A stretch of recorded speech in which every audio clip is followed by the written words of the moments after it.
নমস্কার। এটা সেপ্টেম্বরের প্রথম সপ্তাহ। আজকে আমি দেখুন আমার এইসব মাটি রেডি হচ্ছে শীতের ফুল গাছের জন্য। আপনাদের মনে একটা প্রশ্ন আসতেই পারে যে আমি এগুলো ছাদে করছি না কেন।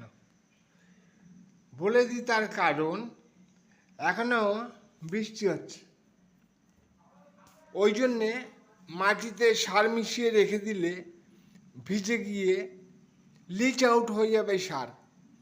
তাই জন্যেই ঘরের মধ্যে প্রথমেই দেখাই, এই যে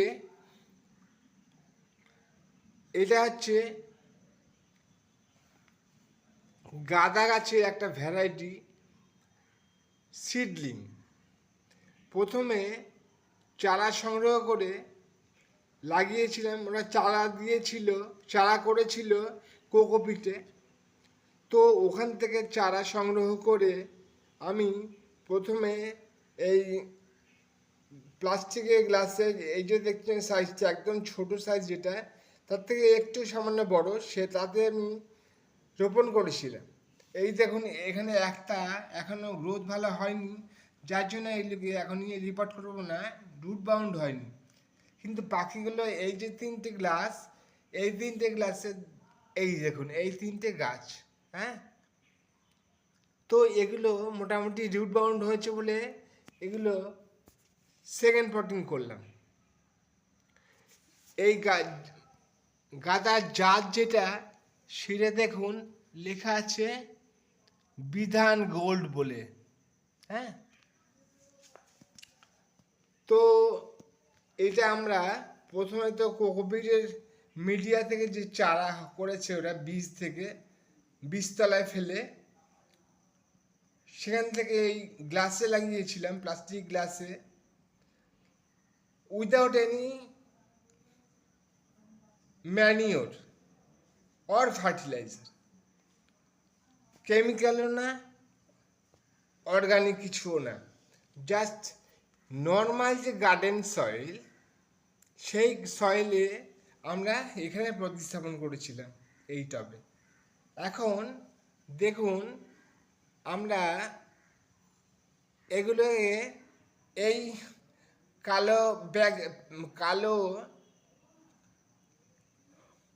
প্যাকেটে প্রতিস্থাপন করলাম আজকেই। এরপরে দেখাই, এখানে রাখা আছে আমার নর্মাল কিছু গার্ডেন সয়েল। এই সয়েলটা ওই আগের বছর বা 2-3 বছর আগের অ্যাগ্লিনিমার গার্ডেন সয়েল। আর এই দিকে আছে একটা নর্মাল গার্ডেন সয়েল। এটা এই গার্ডেন সয়েলটা কিসে ছিল ঠিক মনে পড়ছে না, যাই জন্য আপনাদের বলতে পারলাম না। এখানে এই দুটো যে আছে, এখানে কোনো সার মেশানো নেই খাওয়ার। এখানে যেটা দেখছেন এইটা মোটামুটি আমি কম্পোস্ট নিয়েছি 3 ভাগ এবং সয়েল নিয়েছি 7 ভাগ। আবার এই 3 ভাগ কম্পোস্টের মধ্যে 2 ভাগ গোবর সার আর 1 ভাগ পোলট্রি সার, মানে হচ্ছে যেটাকে বলে লিটার সার, সেইটা। আচ্ছা, এই যে বলছিলাম এই গাঁদার চারাগুলো লাগাবো, এই রঙের যে ডিব্বা হয়, এই 4 লিটার, এটা হচ্ছে কত লিটার, সম্ভবত 4 লিটার, হ্যাঁ ঠিকই বলেছি।